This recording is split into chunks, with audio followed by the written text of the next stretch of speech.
Welcome, everyone. Thank you for joining us on this gorgeous Friday afternoon here at the Bowlby Center and via Zoom. I'm Carrie Tirado-Brayman, Director of the University of Buffalo's Gender Institute and Professor in English. And before we get started in today's event, I'd like to begin by acknowledging the land upon which the University of Buffalo operates, which is the territory of the Seneca Nation, a member of the Haudenosaunee Six Nations Confederacy. Today, this region is still the home to the Haudenosaunee people, and we are grateful for the opportunity to live, work, and share ideas in this territory. Today's event is part of a series at the Gender Institute that we started last year called New Books, New Feminist Directions. This series has been successful because colleagues and students both here and beyond have taken the time to recognize and engage with the amazing feminist research happening here at the University of Buffalo.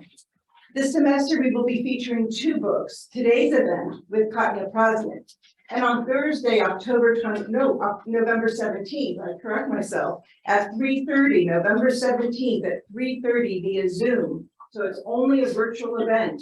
We will be discussing Mariam Thagard's important new book, Riding Jane Crow, African-American Women on the American Railroad. And you can sign up for that virtual event on our website. Today, I'm delighted to begin the second year of the series with Katja Praznik's wonderful book entitled Artwork, Invisible Labor, and the Legacy of Yugoslav Socialism, published by the University of Toronto Press in 2021. In this book and in her scholarship more generally, Professor Praznik asks the question, should an artist be paid and have the same labor rights as any other worker?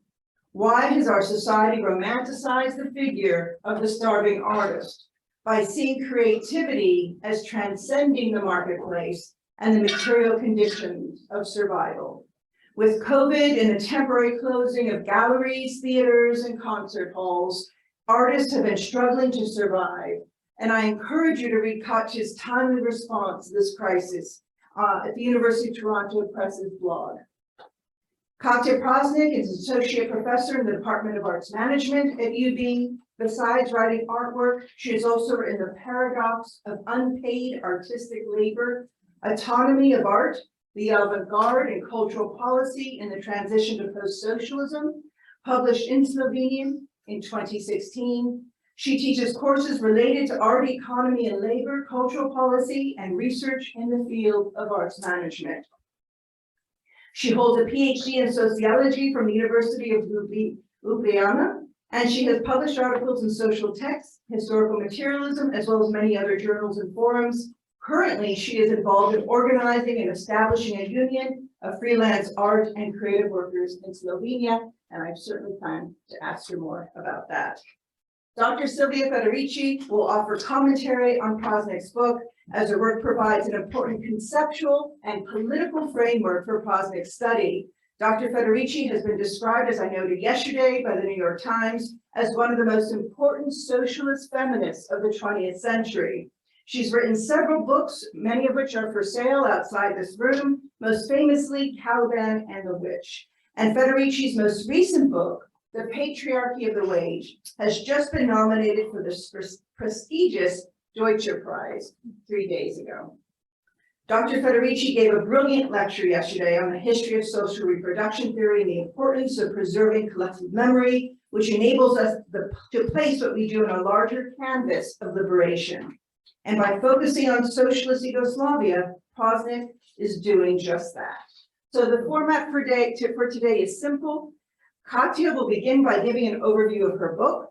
Then Silvia Federici will offer commentary, and then we'll have a conversation, open up the floor and the chat box to questions and comments, and then we will end promptly at 4:15 to enjoy the reception and the gorgeous cake outside. So Katja, it's all yours. Thank you very much.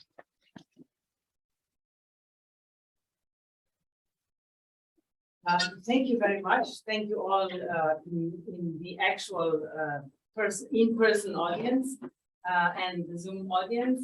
I'm really grateful for the Gender Institute for the invitation and for including me in the speaker series. I am I don't know if I'm grateful is a good word good enough for Silvia's presence and her commentary and support and inspiration, as you will hear. And so I'll just begin. So I usually like to start my presentations with all sorts of anecdotes which demonstrate why artwork is invisible labor. So I want to start with this story which happened last fall. And it actually illustrates a number of points that I make in the book, in a number of points about the paradox of art, which is what I call the fact that what artists do is not recognized as a form of labor and is therefore not appropriately remunerated nor socially protected. And last fall, the media outlets were full of the story about the ad hoc artwork called Take the Money and Run, which was created by Jens Hanning, a Danish artist, who created this artwork in protest of poor working conditions in the arts. And it consisted of two empty frames that were previously two artworks titled An Average Danish Annual Income and An Average Austrian Annual Income. And these artworks were just that. They were actual amounts of currency bills in large white frames. And while the artist and the museum initially discussed that the museum would cover the production money for the recreation of these two artworks, in the end, the museum demanded that the artist covers the production in advance, and they would not necessarily cover the labor costs. The museum only transferred the cash that was going to be framed as part of the artwork. And considering that the museum demanded that the artist pays the production costs himself, Hanning sent the museum a new work of art called Take the Money and Run, and kept the money. And the artwork were these two empty frames that were then exhibited as part of a larger exhibition called Work It Out, which actually took as its topic the contemporary work conditions and so on in capitalism. So as you can imagine, the media whirlwind ensued. They claimed that the artist kept, pocketed, took, and ran away with the money. And the majority of media focused on this majestic trick that the artist pulled on the Contemporary Art Museum and how it created a brilliant PR and promotion for the museum. And very few, of course, bothered to discuss the actual working conditions of the artist, because that was not the point in the debate, and not even among the participating artists. So I decided, and I asked in a collective email all these artists who were at this exhibition if they plan a solidarity action to support their colleague who is addressing these abysmal working conditions, or if they find the non-payment of artists' fees for exhibition an issue. And I received two responses. There were about 17 artists at the exhibition. And these two responses did not demonstrate any desire for a public support or action. So this is yet another case that I could analyze in my book Artwork, because it continues to prove my point that work that artists do is not understood as labor, and that cultural attitudes about creativity and art work against labor standards and fair payment in the arts, despite all such protestations, which are, of course, not merely PR stunts, but are actual material conditions in which art workers live under capitalism. So in my book, Artwork is dedicated to this issue, and it is a result of more than a decade-long research, practical political work for better working conditions in the arts, and it continues and expands on the issue that I discussed in my Slovenian book, The Paradox of Unpaid Artistic Labor, which was published in 2017. And I do this by making a case about art as a form of invisible labor. So the book's central aim is to change and challenge the conversation in the arts, both in terms of theory of art and in practical, political, and policy terms. And so my argument is anchored in these three key elements. One is political and policy work that I have done so far in the art sector, then Marxist feminist critique of domestic labor, and historical experience of socialism in Yugoslavia. And so consequently, this means that the book discusses artwork as a form of exploited labor and challenges art historical discourses of creativity and autonomy of art, And the book also offers a new reading and critique of autonomy of art as a bourgeois concept that contributes to the erasure of labor. In the book, I demonstrate how art in the West was historically founded or established on erasure of work and on postulation of autonomy that divorces the idea of autonomy from economic aspects and produces this invisibility of art as a form of labor. And because labor in the arts is called and defined as creativity, which means it is essentialized and not understood as labor, I employ this feminist critique of invisible work to show how such essentialization or essentialized definition of artistic work turns it into exploited labor. Moreover, feminist critique is also important for my critique of autonomy itself, because I demonstrated autonomy of art is not simply a gendered concept, but also a concept that hides the class politics by divorcing autonomy from economic aspects. So I'm going to assume that you are all familiar with this feminist critique of women's work as unrecognized labor. So that is this quintessential form of invisible labor. And what I call invisibilized labor is then this form of exploited labor grounded in the essentialization of certain types of work. And because my argument is that artists experience a similar kind of invisibility of their labor, I decided to make a comparison between domestic and artistic labor. And just like housework, which was historically and socially constructed as a natural attribute of female subject or as a labor of love, the labor of the artist has historically been redefined as embodied creativity or an inborn faculty of genius or talent or things like that. So in both cases, particular skills get essentialized, declared, or culturally constructed as naturally stemming from the subject essence or nature. And that means that neither domestic work or housework nor artistic work is defined as work, and they are invisible in relation to the process of their production.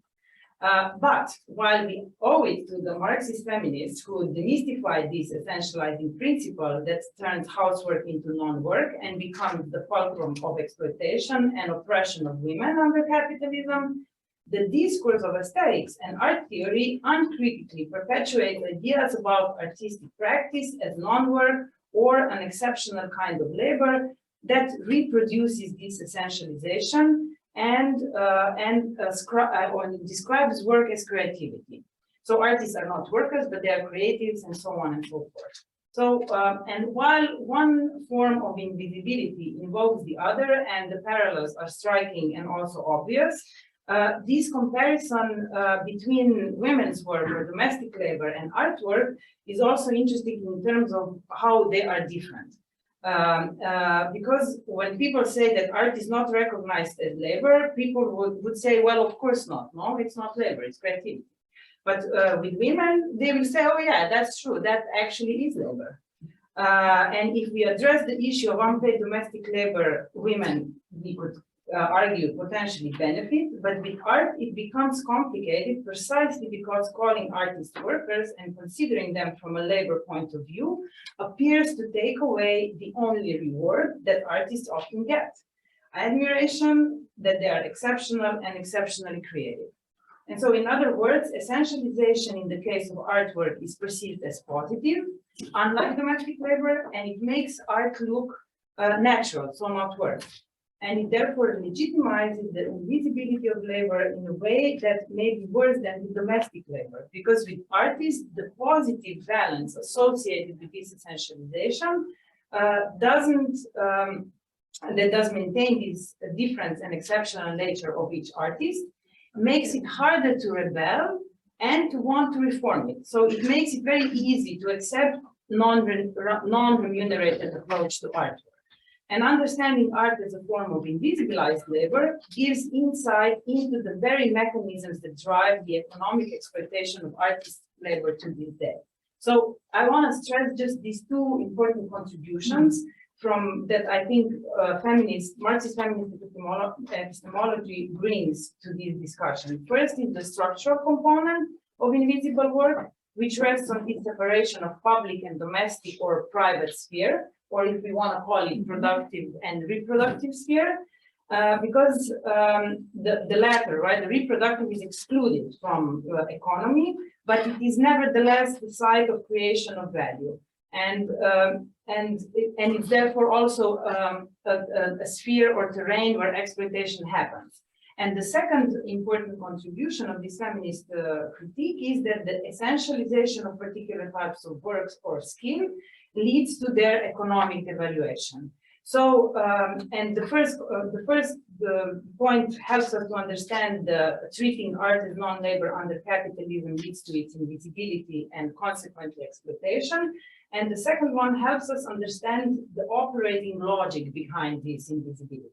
So finally, looking at artwork as a form of invisibilized labor helps us to conceive of artwork and its poorly remunerated condition as a political question and as a site of struggle for labor standards of art workers and for remuneration. And in this struggle, we can learn from and use the feminist analysis as the necessary tactical tool for demystification, or if I phrase the famous slogan that Marxist feminists use, they call it creativity, we call it exploitation. So, and chapter 1 and 2 of my book actually discuss all this in depth. But I want to also stress the other point of the book. So the key to my whole argument, or as I call it, right, the stepping stone, is for my analysis and for where I come politically, comes from the history of transformation of artistic labor into invisible labor as it unfolded in socialist Yugoslavia.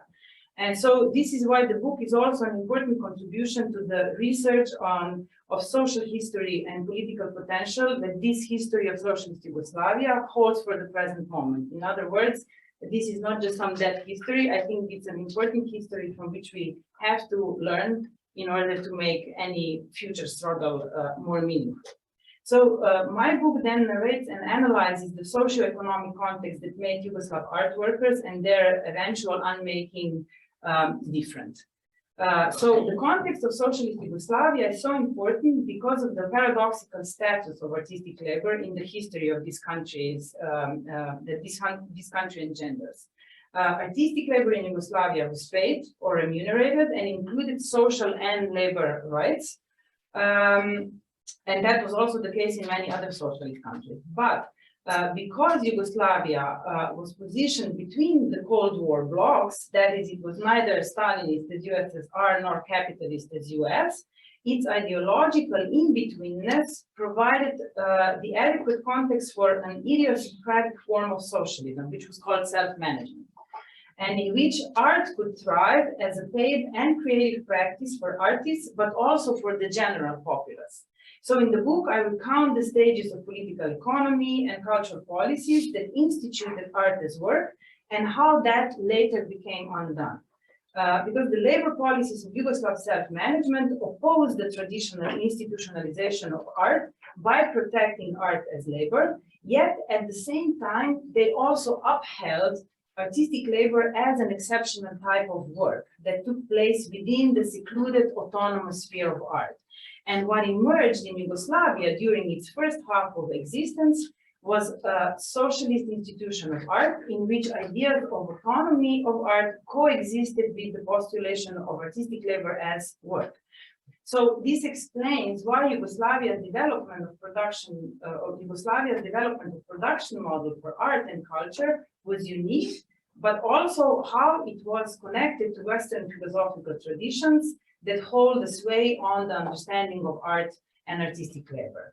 So while during the first half of Yugoslavia's existence, there was hardly any exploitation of artistic labor due to guaranteed minimum fees, social welfare provision for art workers, this changed rapidly during the second half of Yugoslavia's existence, and especially during the last decade, that is during the 1980s. And I dedicate 3 chapters in the book to analyze this process. And then during this final decade of socialist Yugoslavia, this language of self-management got redeployed as a facade for neoliberal policies. Art workers were turned into self-sufficient, self-managed, and self-responsible socialist entrepreneurs. And that is why this transformation is crucial for understanding our present neoliberal moment. What is interesting in the Yugoslav case is that what deteriorated first was not necessarily the payment itself, but the idea that artists are workers, and therefore it was easy to take away workers' rights, sick leave, maternity leave, and so on and so forth.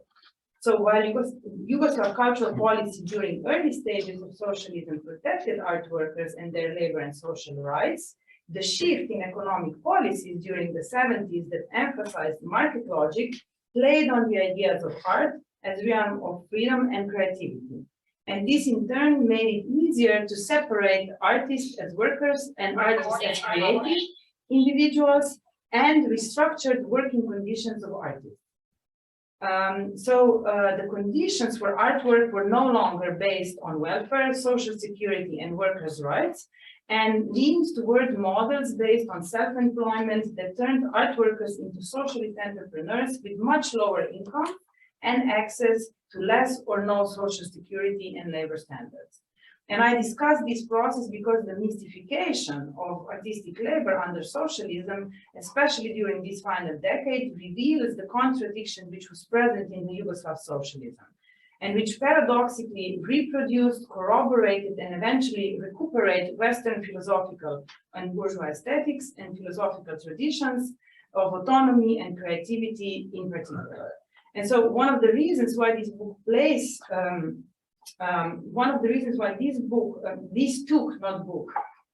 why this took place is because artists of the post-war generations were, with very few exceptions that I do actually discuss in the book, saw themselves as creators and not as workers, which made it easier to divorce their economic and labor rights from the merits of their creativity.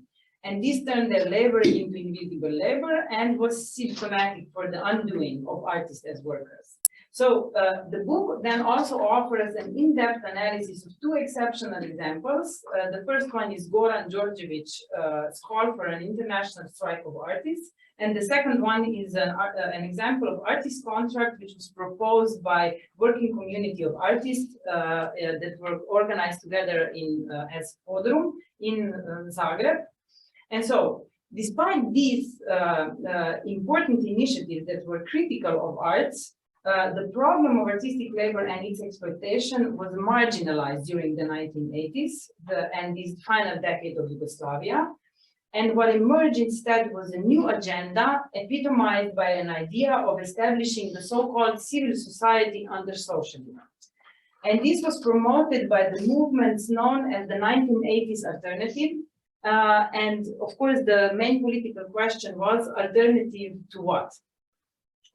Because these movements mounted a critique of oppressive ideology of socialist self-management, they failed to realize that the problem was not too much self-management, but rather not enough of it. And so I discussed these dynamics from two viewpoints that both follow the process of transformation of art workers into these self-relying socialist entrepreneurs. One trajectory presents the undoing of labor-related cultural policy, which took place parallel to the critique of socialist ideology and planted the seeds for neoliberal policies in the field of culture even after the breakup of Yugoslavia. And in my conclusion, I reflect on the process of dispossession of artists' labor rights and the rise of inequality among art workers after the destruction of socialist Yugoslavia and the neoliberal attack on the welfare state. Because neoliberal ideology, which divorced art from labor, used these essentialized notions of creativity to do so. But Western ideas of creativity and autonomy proved to be its valuable assistance. So I discussed the return of invisible labor in the post-Yugoslav era and point out the detrimental effects of the removal of state protection for the economic rights of art workers. So if artwork is recognized as labor, as I argue in artwork, it becomes a strategic political tool that can help us demand and struggle for worker standards and payment.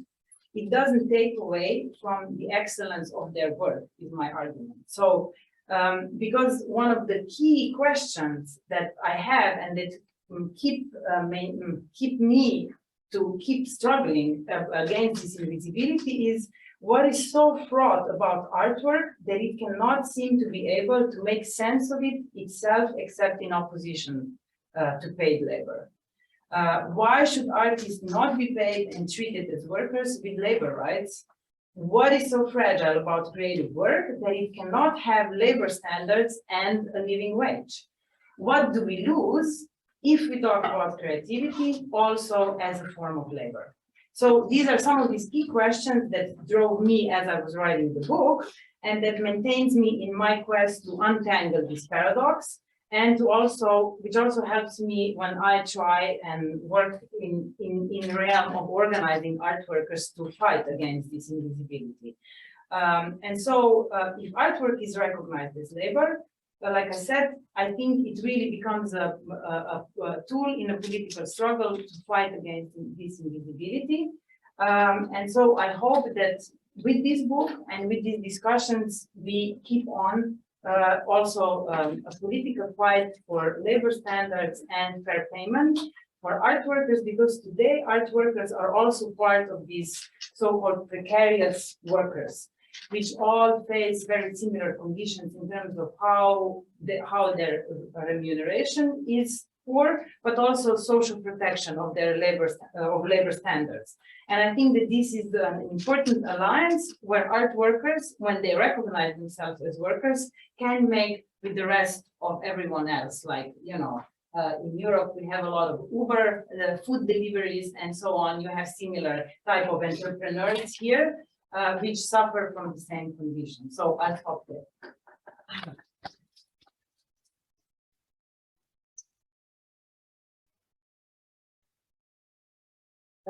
Thank you, Katja. Thank you for this fantastic presentation and for the book.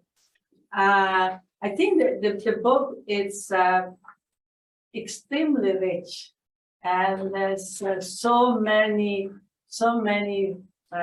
contributions that even beyond what you have already outlined.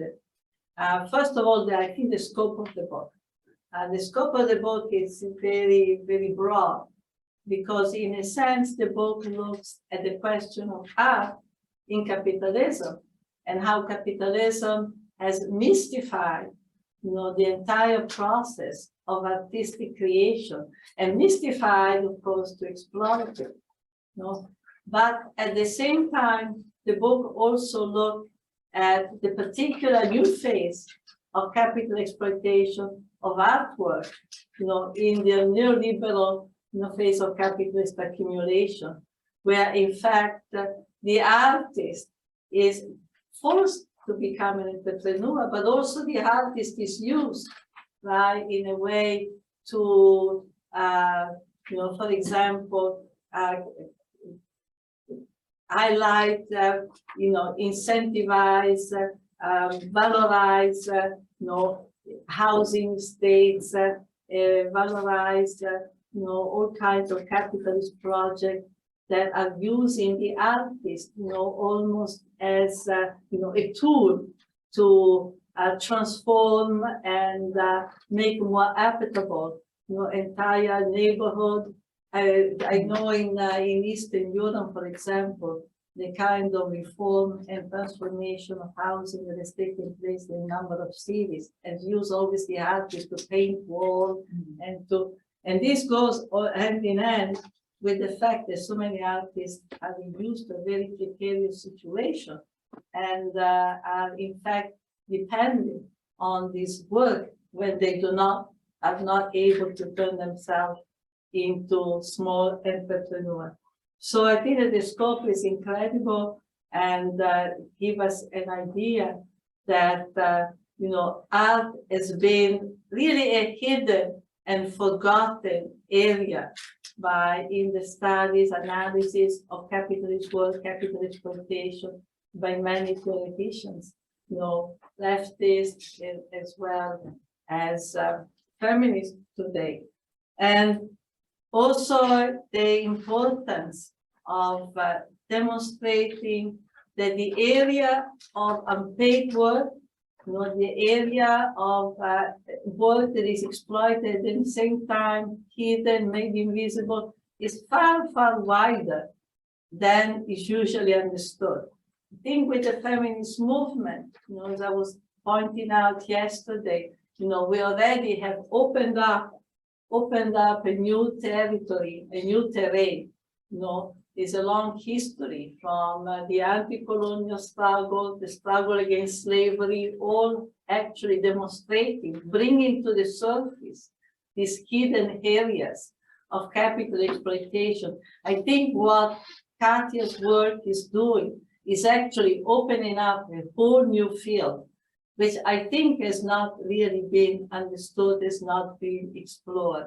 And with that, also, they use the ideology that has been built, and with it the blackmail to hide, to justify the invisibility. The idea that somehow their fears of work, they are in themselves their own reward. They are by themselves, that in the performance of the work, you have already the reward. So this is what is said of domestic labor, where, for example, when you say, oh, wages for housework, how come you want to be paid for this work?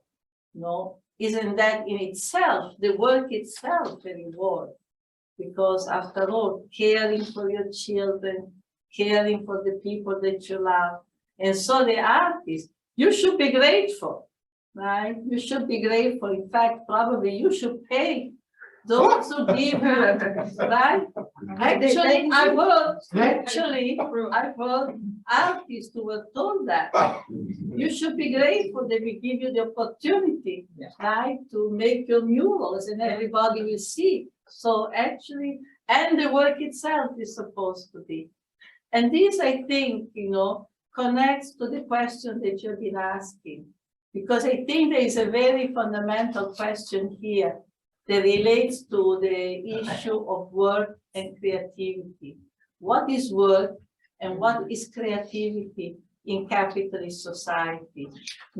Because that in previous generation of revolutionary utopian writer, have dreamt of a society, post-capitalist society, in which work would become play, right?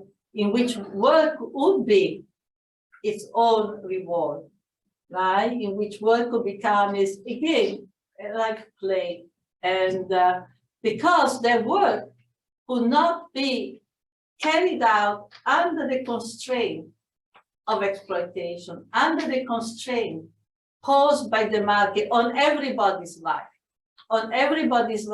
except for those who are managing the capital, and therefore are in the position of exploiting other people, right? So for work to become really play and to have that kind of creativity where the world is by itself its own reward, we'll have already to live in a society which is beyond, the constraint of, for example, the fact that monetary relations are posing on all of us who do not possess capital, are posing certain gates.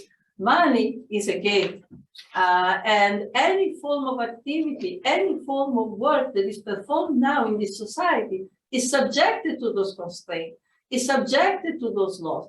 You may have so much creativity, but after all of that and their work as written, performed, realized, under the impulse of whatever passion and desire and vision, nevertheless is still carried out under the constraint. You have to pay the rent, you have to pay the bills, you have to be able to feed yourself, you have etc., etc., etc. And all of those are inseparable from the work and from the creativity and so forth, right? And so I think it really raises the question, right, about what point work can become its own reward. right? At what point activity is itself self-realization, is complete self-realization. And I would say that, you know, in line with what many, thinkers and revolutionary have posited in the past, this cannot occur except in a society that is not subject to structure according to the laws of the market. So that's one question. And also the other, it raises the issue of what capitalism, you know, what does it mean art in capitalism, and what the whole aesthetic field, right? And the kind of separation and mutilation that the capitalism operates in our life, where the aesthetic, you know, is artificially separated, you know, from so many activities, right? But lives in a world, in a kind of an island of its own. And then we have the artist and art and the museum, right? And that, you know, it numbed us and blinded us to the fact that there is an aesthetic moment in everything that we do. That the aesthetic is not something that lives in itself, kind of self-sustaining dimension of subjectivity, but in fact, the aesthetic is part. It's really a part of every activity in which we're involved. To what extent, you know, we are able to realize it, to what extent it's able to thrive, to live, to manifest itself, depends, of course, from the circumstances and so forth. But that, you know, it's not extinguishable. It is not extinguishable. And so in the same way in which the art is enclosed in the museum, right? Also, so much of the aesthetic and creative activity that goes on, you know, on a day-to-day housework in the modern field and housework activity is hidden, right? And for example, the immense work that the women have dedicated generationally and to this day, you know, to beautify the home, to beautify themselves, to beautify, you know, the surrounding, etc. You know, the plants, all of that is not considered artistic. All of that is not considered art, right? And so, for example, the exclusion from the art world of a whole world of crafts, you know, of beautifully crafted objects, you know, across the world, and they're not considered. Absolutely, they are considered, yes, you know, on a lower level, that the work of the artist, right? The work of the artist, and something about the genius, right? These are special individuals that you know are you know, have unique gifts, right? So I think that the question of the relation of art and work, and what you know, your book is doing is actually opening up, you know, a field, you know, of investigation, because from what you have described in this book, you can actually move to understand a whole critique of what, in fact, you know, the capitalism has done to our conception of the place that art has also in our everyday life,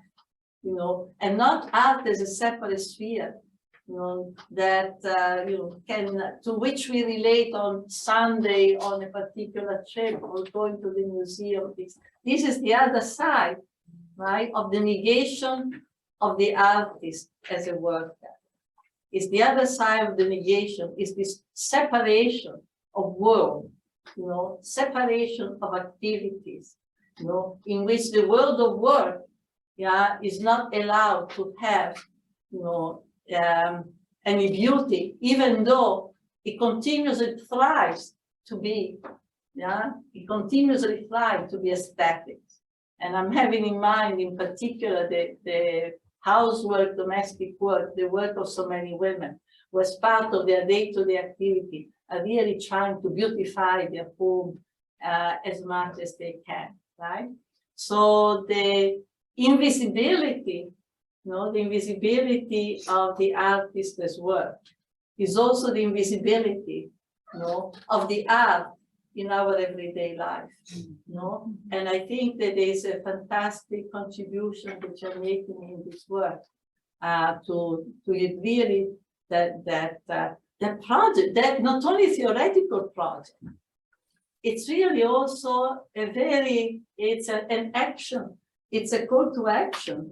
I was mentioning yesterday that there are, theory should not just only be paths of reflection. They should always have a practical dimension. And I think that you already do with the creation of a union of art workers, right? But there's also beyond that, there's also the question of recuperating and reclaiming, right, the art in our everyday life. So I was very moved, and this is a book, in fact, that there is to be read 2 or 3 times because it has a lot. It's a book that is very rich. It's very rich of intuition. It has many insights that I think are a really original contribution, and it's something that has not been done and explored before. Thank you so much, Katja. I really love the book, and I really hope you read it 2 or 3 times.